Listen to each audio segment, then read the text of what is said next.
Last week we spoke about the beginning of the Nomonhan incident. On the fringes of Manchuria, the ghosts of the Changkufeng incident lingered.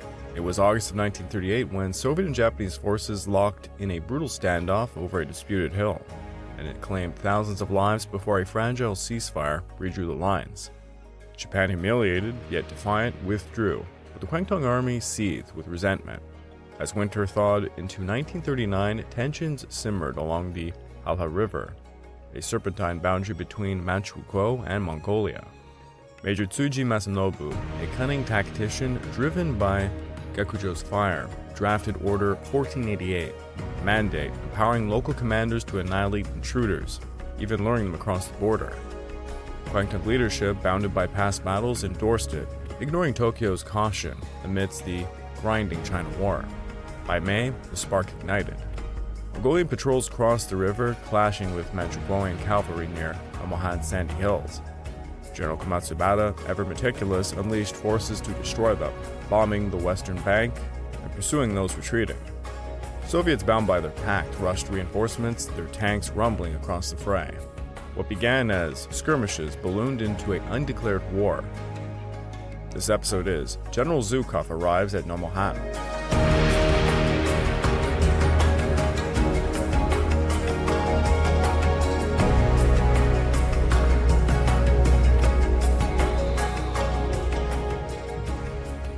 Welcome back to the Fall Rise of China podcast. I'm your dutiful host, Greg Watson. But before we begin, I want to remind you all that this podcast is only made possible through the efforts of Kings and Generals over at YouTube. Perhaps you want to learn a bit more about the history of Asia? Kings and Generals has an assortment of episodes on the history of Asia, and so much more. So go give them a look over at YouTube. So please subscribe to Kings and Generals over at YouTube, and continue to produce this content by checking out www.patreon.com/kingsandgenerals. And hey, don't forget our sister podcasts over at the Eastern Front and Pacific War week-by-week podcasts, both written and narrated by me. And if after all that you're still hungry for some more history, why don't you check out my personal channel, the Pacific War channel, found over at YouTube, or my podcast series, Echoes of War, found on major podcast platforms. Over there, we're releasing 2 new miniseries covering the Taiping Rebellion and the 7 Years' War. If you'd like to support me further, please consider checking out my YouTube membership or my Patreon account at www.patreon.com/thepacificwarchannel. By joining either of these, you get access to the exclusive podcast series, early access to all the content I make, and voting rights for the subjects I will tackle next. Although the Kwantung Army prided itself as an elite arm of the Imperial Japanese Army, the 23rd Division, formed less than a year prior, was still raw and unseasoned, lacking the polish and spirit typical of its parent force. From General Major Komatsubara downward, the staff suffered a collective dearth of combat experience. Intelligence officer Major Yoshiyasu Suzuki, a cavalryman, had no prior intel background. While senior regimental commanders were military academy veterans, most company and platoon leaders were fresh reservists or academy graduates with just 1 or 2 years under their belt. Upon arriving in Manchukuo in August of 1938, the division found its Halha base incomplete, housing only half of its troops, the rest scattered across sites. Full assembly at Halha occurred in November, but harsh winter weather curtailed large-scale drills. Commanders had scant time to build rapport. This inexperience, inadequate training, and poor cohesion would prove very costly at Nomonhan. Japan's army held steady at about 17 divisions from 1930 to 1937, but the escalating China conflict spurred 7 new divisions in 1938 and 9 more in 1939. Resource strains from China left many under-equipped, with the 23rd, stationed in the presumed quiet sector, low on priority. Unlike older rectangular divisions with 4 infantry regiments, the 23rd was a modern triangular setup featuring the 64th, 71st, and 72nd. Material gaps were quite glaring. The flat open terrain screamed for tanks. Yet the division relied on a truck-equipped transport regiment and a reconnaissance regiment with lightly armored tankettes, armed only with machine guns. Mobility suffered. Infantry marched the final 50 miles from Halha to Nomonhan. Artillery was mostly horse-drawn, including 24 outdated Type 38 75mm guns from 1907. These were the Army's oldest. It was quite unique for this division. Each infantry regiment got 4 37mm rapid-fire guns and 4 1908-era 75mm mountain guns.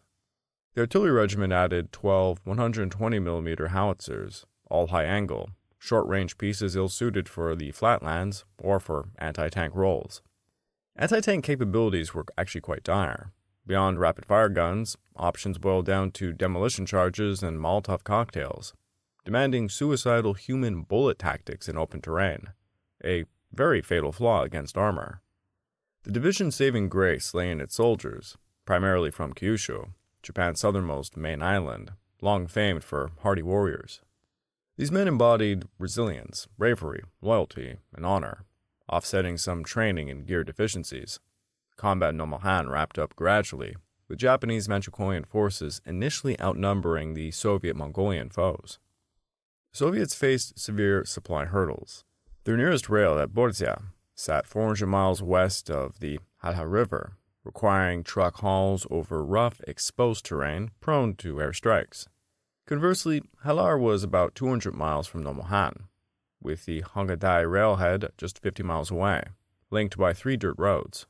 These advantages, plus Europe's brewing Polish crisis, likely reassured Army General Staff and the Kwantung Army headquarters that Moscow would avoid escalation. Nonetheless, Komatsubara, with the Kwantung Army's HQ nod, chose force to quash the Nomonhan flare-up. On May the 20th, Japanese scouts spotted a Soviet infantry battalion and some armor near Tamsak-Bulak. Komatsubara opted to, quote, nip the incident in the bud. He assembled a potential strike force under Colonel Takemitsu Yamagata of the 64th Infantry Regiment. The Yamagata Detachment included the 3rd Battalion, roughly 4 companies, about 800 men, a regimental gun company, 3 75mm mountain guns, 4 37mm rapid-fire guns, 3 truck companies, and Lieutenant Colonel Azuma's reconnaissance group. There were 220 men, 1 tankette, 2 sedans, 12 trucks. Bolstered by 450 local Manchukuo troops, the 2,000-strong unit was tasked with annihilating all enemies east of the Halha River. The assault was set for May the 22nd. No sooner had General Komatsubara finalized his plan when he received a message from Kwantung HQ. In setting the affair, Kwantung Army has definite plans as follows. For the time being, Manchukuo Army troops will keep an eye on the outer Mongolians operating near Nomonhan, and they will try to lure them out onto Manchukuo territory. Japanese forces at Halha, 23rd Division, will maintain surveillance over the situation. Upon verification of a border violation by the bulk of the outer Mongolian forces, Kwantung Army will dispatch troops, contact the enemy, and annihilate him within friendly territory. According to this outlook, it can be expected that the enemy units will occupy border regions for a considerable period, but this is permissible for the overall strategic point of view. At this juncture, Kwantung Army headquarters advocated tactical caution to secure a more conclusive outcome. Yet, Komatsubara had already issued orders for Colonel Yamagata's assault. Komatsubara radioed seeking that retracting would be undignified, resenting the Kwantung HQ's encroachment on his authority, much as the Kwantung Army headquarters chafed at the Army General Staff's interference. Still, out of deference to the Kwantung Army's feelings, he delayed to May the 27th. Soviet air units from the 57th Corps conducted ineffective sorties along the Halha River from May the 17th to the 21st. Novice pilots in outdated I-15 biplanes suffered quite heavily. At least 9, possibly up to 17, fighters and scouts were downed. Defense Commissar Klitman Voroshilov halted air ops, aiding Japanese surprise. Yamagata massed at Kanjermiao, 40 miles north of Nomohan, sending patrols southward. Scouts spotted a bridge over the Halha near the Holston Junction, plus 2 enemy groups of about 200 men each, east of the Halha River on either the Holston side, and a small MPR outpost less than a mile west of Nomonhan. Yamagata aimed to trap and destroy these east of the river. Azuma's 220-man unit would drive south along the eastern bank to the bridge, blocking the retreat. The 4 infantry companies and the Manchukuo troops with artillery would attack from the west towards the enemy pockets, herding them riverward into Azuma's trap. Post-destruction mop-up of any of the western bank foes would be done near the river, and they would clear the MPR soil swiftly. This intricate plan suited early MPR foes but overlooked Soviet units spotted at Tamsong-Bulak on May the 20th, a glaring oversight by Komatsubara and Yamagata. Pre-dawn on May the 28th, Yamagata advanced from Kanchurimiao. Azuma detached southwards to the bridge, but unbeknownst to him, it was guarded by Soviet infantry, engineers, armored cars, and a 76mm self-propelled artillery battery, not just MPR cavalry. Soviets detected Azuma pre-dawn, but missed Yamagata's main force. Surprise was mutual. Soviet MPR Corps, Major A.E. Baikov's battalion, roughly 1,000 men with 3 motorized infantry companies, 16 BA-6 armored cars, 4 76mm self-propelled guns, engineers, and a 5 armored car recon platoon, was further supported by the 6th MPR Cavalry Division, roughly 1,250 men, in 2 small regiments. They also had 4 76mm guns, some armored cars, and a training company. Baikov arrayed north to south. He had 2 Soviet infantry on his flanks, MPR cavalry in the center. It was quite unorthodox for the time, as cavalry suits the flanks. Spread over 10 miles parallel, but east of the Halha River, 1 mile west of Nomonhan. For reserves, they had 1 infantry company, some engineers, and artillery west of the river, near the bridge. The Japanese held the initial edge in numbers and surprise, especially versus the MPR cavalry. The offsets, Yamagata would split into 5 weaker units, radios would actually fail him early on, and this would also, of course, hamper coordination. The Soviets would dominate with firepower from their self-propelled guns, especially from the 4 MPR pieces and their BA-6s, which were armored fighters, which had 45mm turret guns, half-track capability. They went about 27 miles per hour, but they did have thin 9mm armor that was vulnerable to close heavy weapons such as machine guns. On the morning of May the 28th, Yamagata's infantry struck the MPR near Nomonhan, routing some lightly armored MPR cavalry and forcing the Soviets to retreat towards the Halha. The MPR unit was led by Sharibu, who rushed his training company forward. The Japanese overran his post, killed him and most of his staff. As the combat neared the river, Soviet artillery and armored cars began to slow down Yamagata. He redirected his efforts to a low hill a few miles east of the Halha, which had dug in Soviets upon it, and he had failed to notify Azuma of this. Baikov then regrouped 1 to 2 miles east of the Halha, near the Holston Junction, holding firm. By the late morning, Yamagata stalled, digging in against the Soviet barrages. Azuma was maintaining radio silence, and he was nearing the bridge where he found a robust Soviet defense. Artillery commander, Lieutenant Uvotkin, shifted his 4 76mm guns east to block the seizure. Azuma lacked artillery or anti-tank tools, and he was unable to advance. With Yamagata bogged down, Azuma became encircled, which is ironic because it meant the encirclers were now encircled. Runners reached Yamagata, but his dispersed units couldn't rally or break through. By noon, Azuma faced infantry and cavalry from the east, bombardments from the west, on both sides of the Halha. Dismounted cavalry dug into sandy defenses. Azuma could have broken out, but he held per mission, awaiting Yamagata, unaware of the plan shift. Pressure was mounting.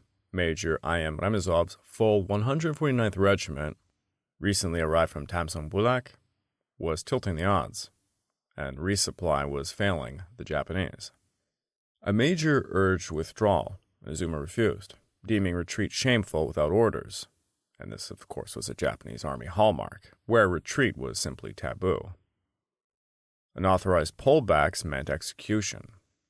By dawn of May the 29th, fiercer Soviet barrages by 122mm howitzers, field guns, mortars, armored cars were collapsing the Japanese trenches.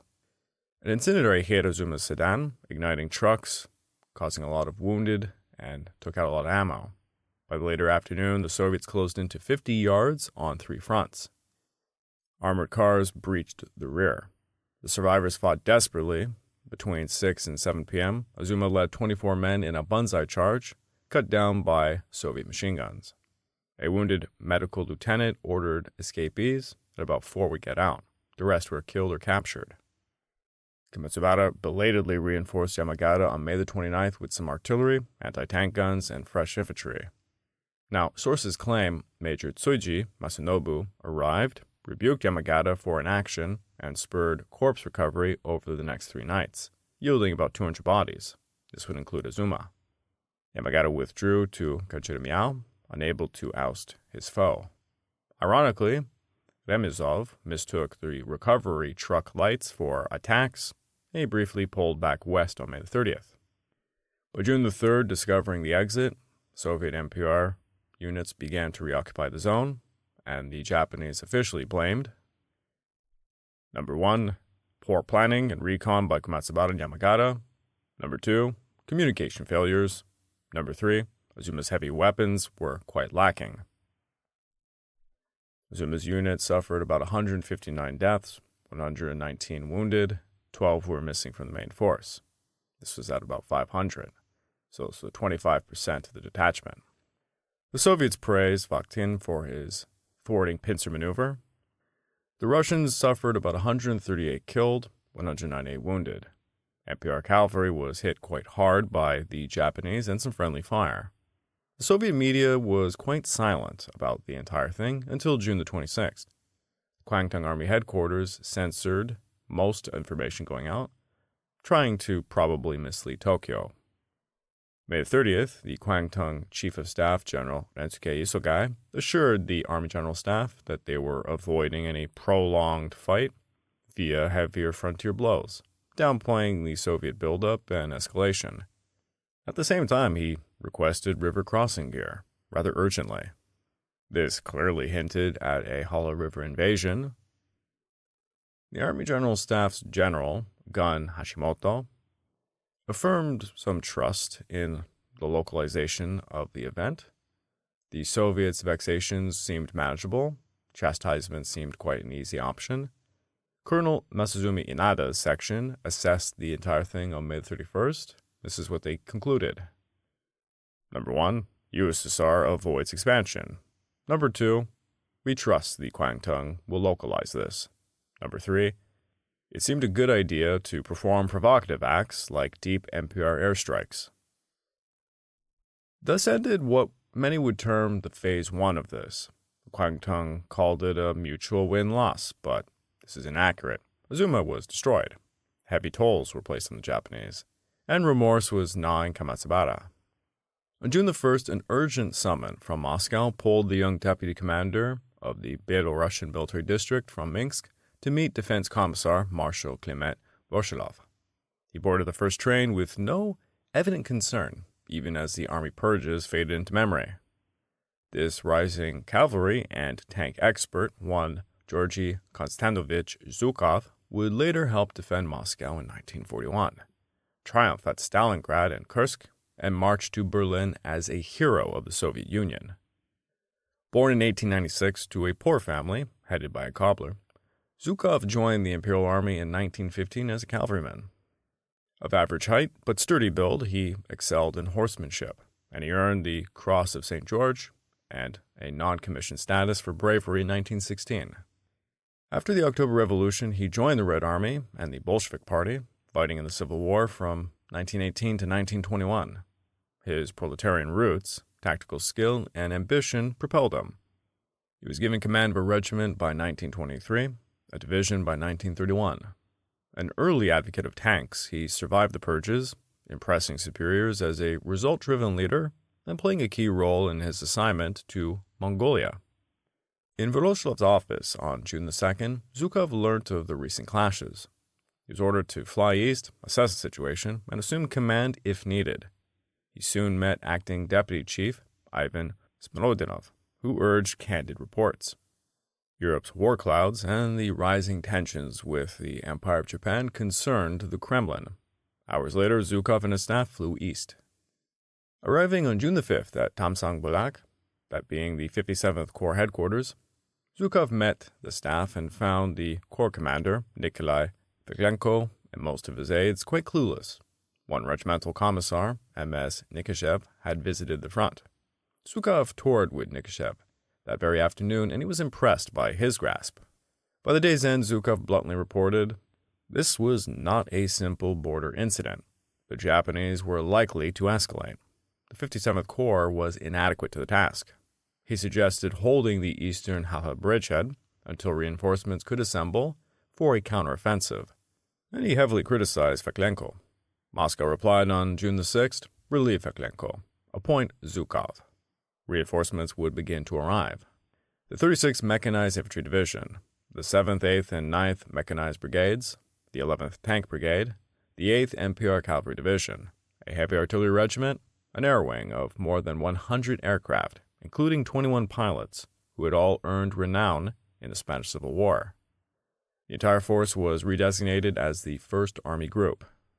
In June, these forces surged towards Tamsag-Bulak, 8 miles west of the Halha River. However, General Komatsubara's 23rd Division and the Kwantung Army Headquarters missed the build-up entirely, and the leadership change, an intelligence failure born of carelessness and hubris, was echoing Azuma's disaster in May, with grave battlefield consequences to come. Early June remained relatively quiet. The Soviet MPR expanded the eastern bank perimeter modestly. There was no major Japanese response. Kwantung HQ's commander, one General Kenkichi Inada, hoped for a quick closure. He was touring the 4th Army from May the 31st to June the 18th, when all the calm broke on June the 19th, which is my birthday. Komatsubara reported 2 Soviet strikes inside Manchukuo. 15 planes hit Arshan, inflicting casualties on some men and horses. 30 aircraft set fire to 100 petroleum barrels near Kanchemiao. In fact, the raids were less dramatic than described.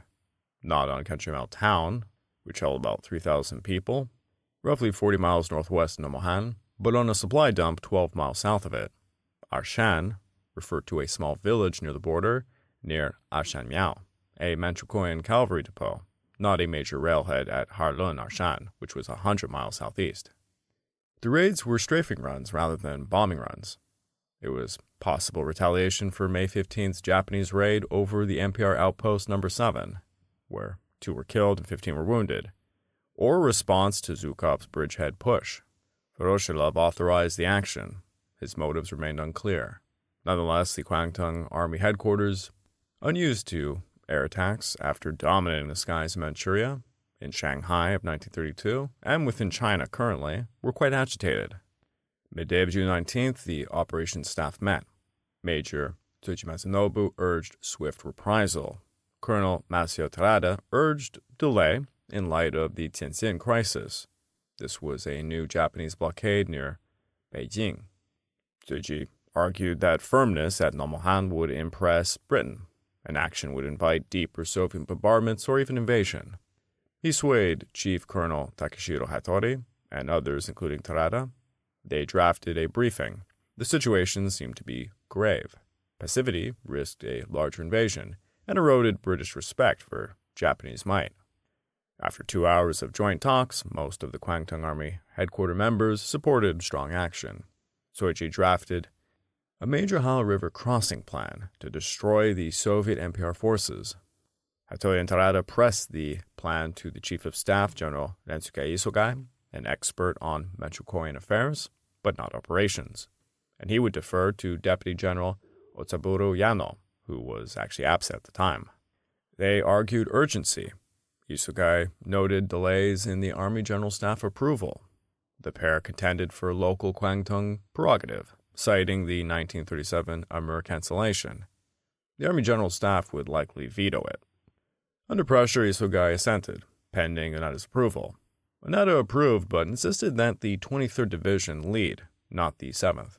Hattori noted the 7th's superiority, 4 regiments in a square arrangement versus the 23rd's 3 regiments, with some pretty unreliable results in May, mind you.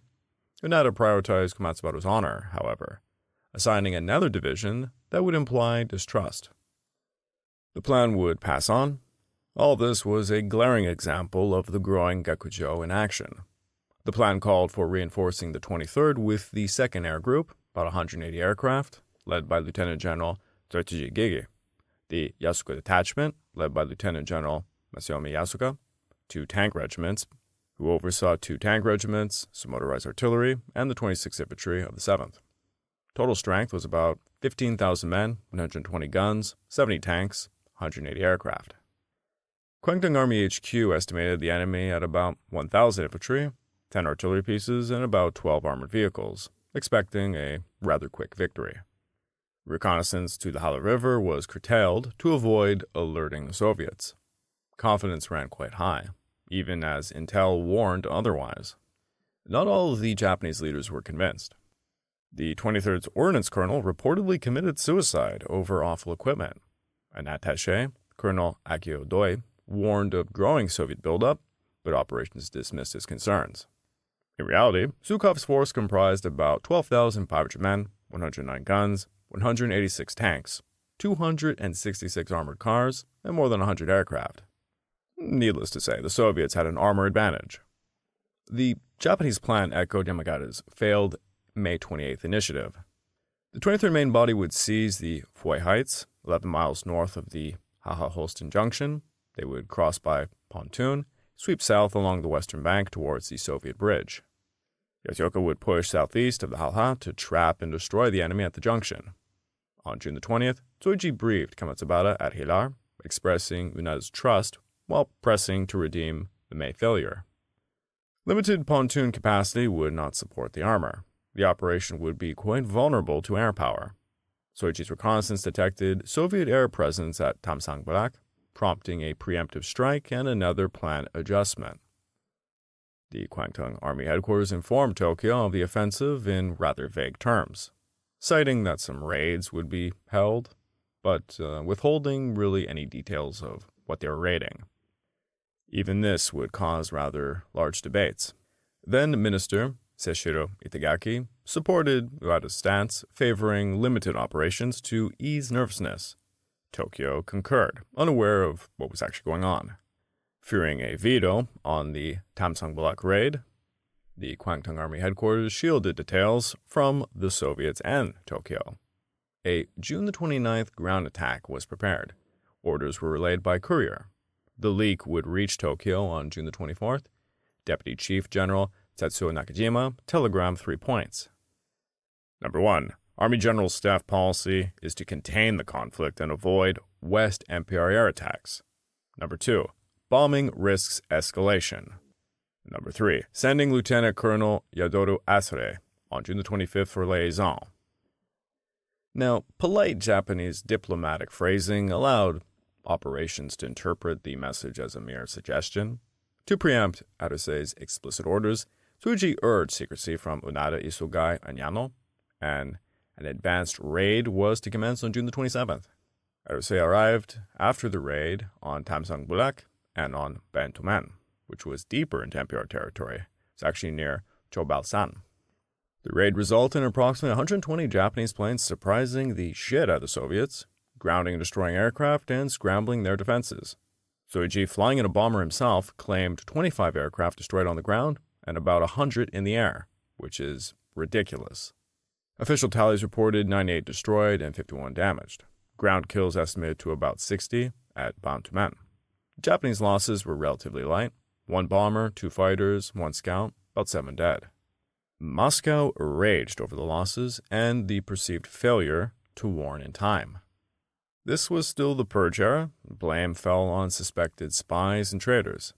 Deputy Mongolian Commander Lufsantonoy and ex-57th Deputy A.M. Kushchev were both accused, arrested, and sent to Moscow.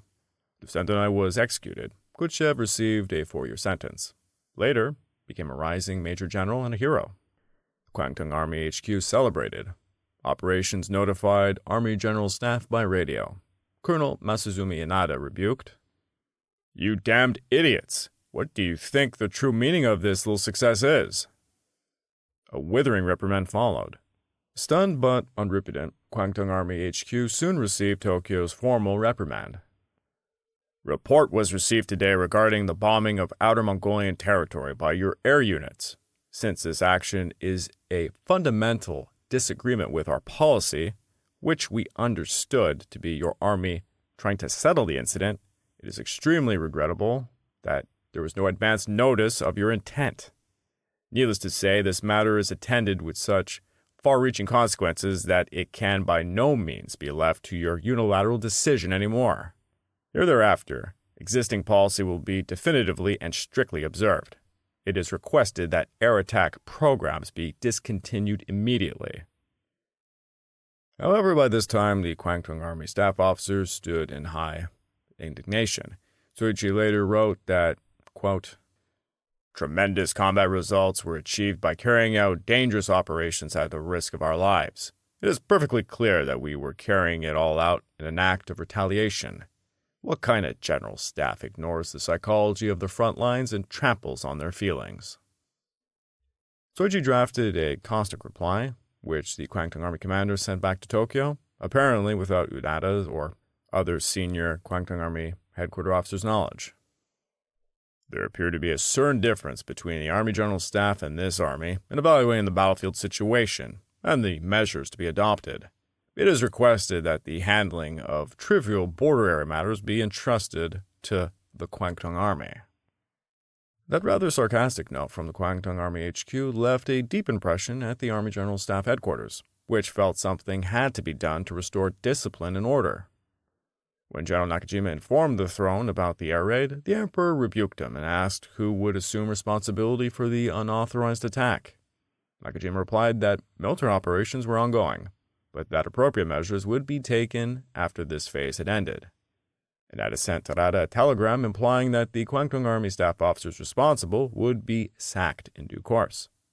Inada pressured to have Tsuji ousted from the Kwantung Army immediately, but personnel matters went through the Army Ministry and the Army Minister Itagaki, who knew Tsuji personally, and he defended him.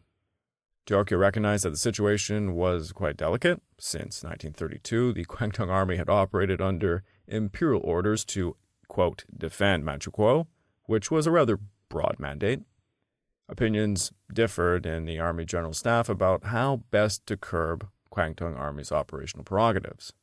One idea was to secure imperial sanctions for a new directive limiting the Kwantung Army's autonomous combat actions to no more than a single regiment.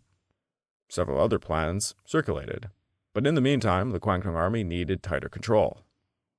On June 29th, the Army General Staff issued firm instructions to the Kwantung Army HQ. A. Kwantung Army is responsible for local settlement of border disputes. B.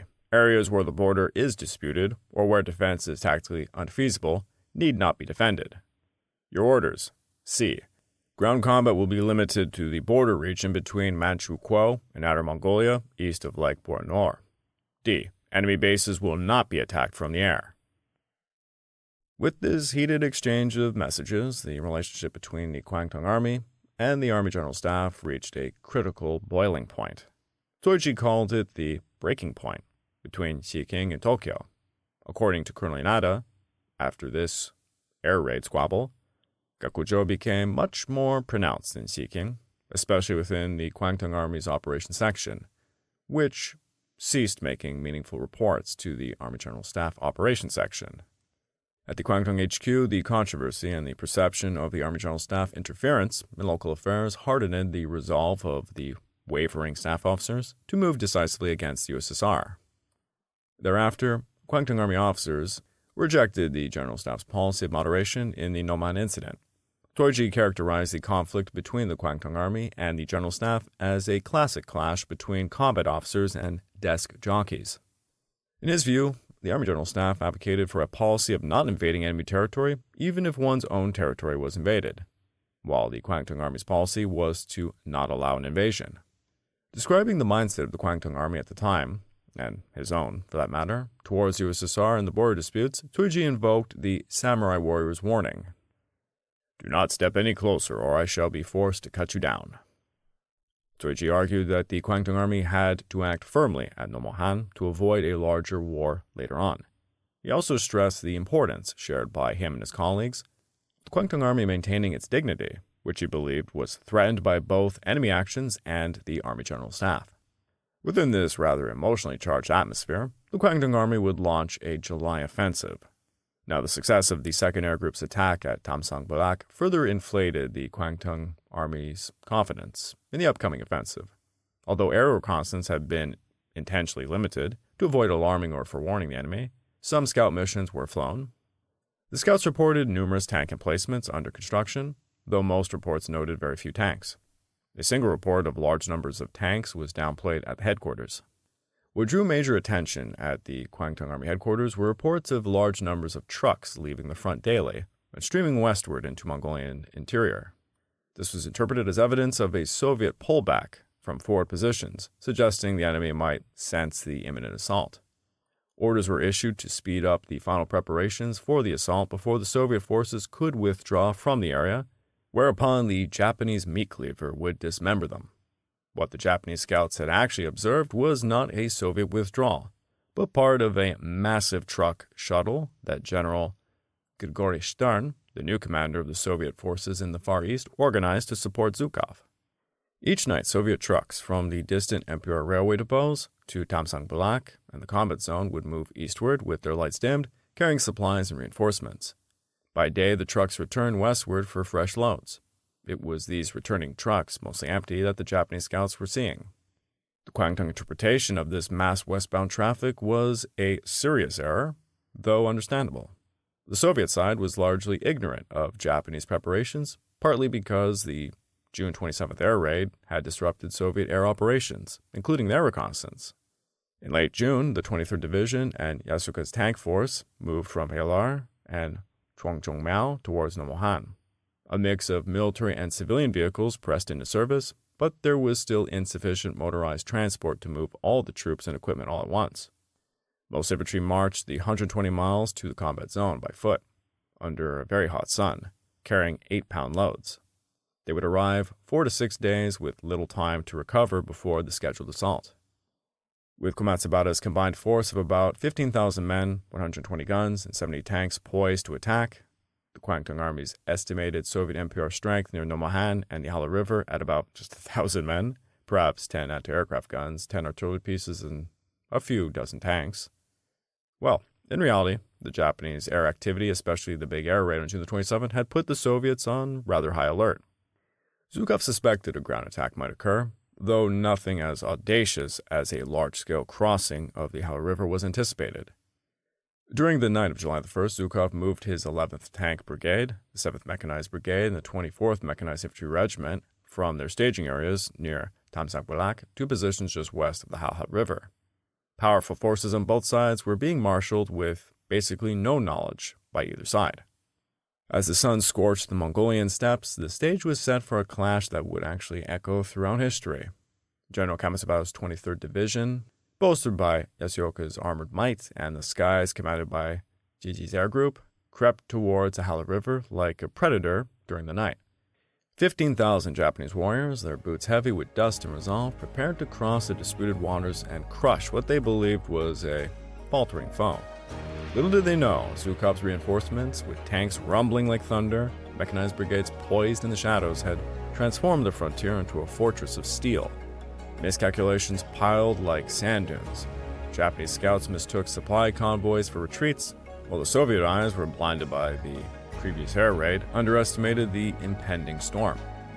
Kwangtung's Gakujo spirit burned rather bright, defying Tokyo's cautious nature, as both sides are about to hurtle themselves towards a brutal reckoning. I'd like to take this time to remind all of you this podcast is only made possible through the efforts of Kings and Generals over at YouTube.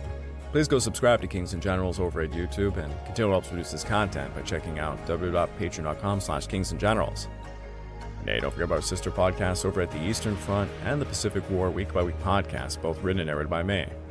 And if after all that you're still hungry for some more history, why don't you check out my personal channel, the Pacific War channel found over at YouTube, or my podcast series, Echoes of War, on major podcast platforms. If you're looking to further support me, please consider checking out my YouTube membership or my Patreon account at www.patreon.com/thepacificwarchannel. By joining either of these, you get access to the exclusive podcast series, early access to all the content I make, and voting rights to the subjects I will tackle next. Patrols in May led to a failed Japanese offensive, like Yamagata's disastrous assault and Azuma's detachment's annihilation. Tensions rose with some air raids, including Japan's June strike on the Soviet bases. By July, misjudged intelligence on both sides set the stage for a major confrontation that would claim thousands and thousands of lives.